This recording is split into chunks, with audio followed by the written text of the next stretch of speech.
Pourquoi avait-il l'air de dire aux Anglos « Jamais vous ne serez à nos yeux des Canadiens ».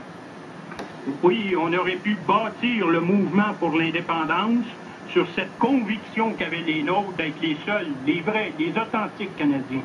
On aurait pu dire à nos gens que pays des Canadiens, le Canada, le vrai Canada, notre Canada, c'était pour l'essentiel la province de Québec. Et que le projet d'indépendance consistait donc à sortir ce Canada de cette confédération anglophone dont le vrai nom est Amérique du Nord britannique. Oui, on aurait pu tenir ce discours, mais on ne l'a pas fait. Le RIN, puis évidemment le PQ, ont choisi une autre voie. Au vocabulaire du peuple, au paradoxe, ils ont préféré celui du colonisateur et se sont mis systématiquement à affubler du titre de Canadiens les seuls anglophones, ceux-là même pourtant en qui nos bonnes gens voyaient souvent, avec raison, des manches canadiens. De là l'incroyable confusion qui permet à des politiciens francophones pro-centralisateurs, à la solde des manches canadiens, de se présenter hypocritement comme les défenseurs du Canada. Cela dit, même si les gens se disant canadiens au sens originel sont peut-être devenus minoritaires, l'école et les médias ayant imposé de haut en bas l'usage du vocable québécois aux jeunes générations, ils sont sûrement encore assez nombreux pour faire toute la différence. Le PQ lui-même, dans un récent document de stratégie référendaire, admet que si plusieurs des nôtres hésitent toujours à appuyer l'indépendance, c'est notamment tient de craindre qu'ils y perdent leur identité canadienne. Or, rien ne prouve que ces gens s'opposent absolument à l'idée d'un pays français indépendant. Au contraire, nous parions même qu'ils y souscriraient de tout cœur et voteraient oui en masse si l'on s'engageait à ce que notre pays français, après l'indépendance, garde son nom de Canada.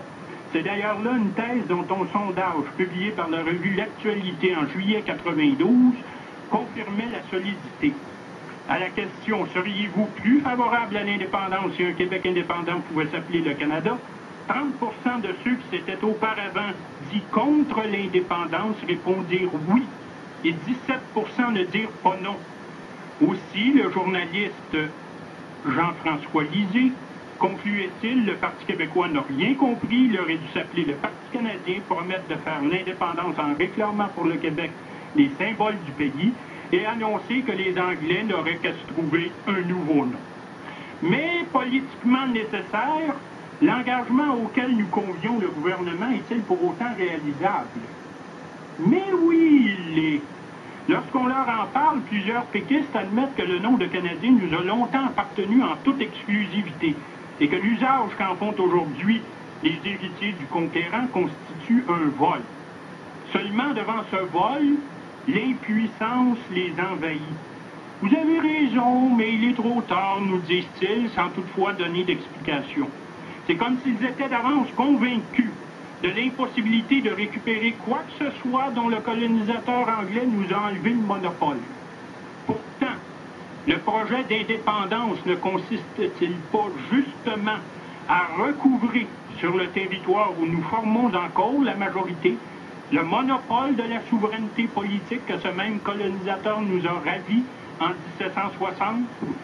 Si par l'indépendance nous pouvons récupérer le monopole de l'autorité politique sur notre territoire, alors il n'y a pas de raison pour que nous ne puissions pas, dès lors que telle serait notre volonté, récupérer aussi le monopole de l'identité canadienne. N'en douteront que ceux qui négligent l'histoire, car là-dessus l'histoire est catégorique. L'actuelle province de Québec, c'est le berceau du Canada. Ce pays que nos aïeux et personne d'autre ont fondé non en 1867, mais bien en 1608. Aussi, nos ancêtres venus de France, et bien sûr les quelques autres vite assimilés, furent-ils sans conteste les premiers à se dire Canadiens. Ils formèrent donc un peuple, le peuple canadien. Et c'est ce peuple-là que les Anglais, en 1760, conquirent par les armes.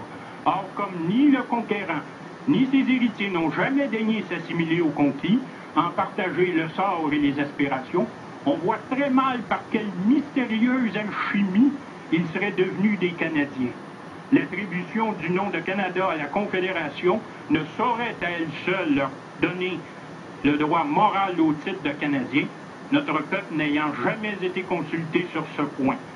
S'il est donc une cause gagnée d'avance, c'est bien celle de la reconnaissance universelle de notre droit de garder le nom de Canada pour notre futur État français indépendant.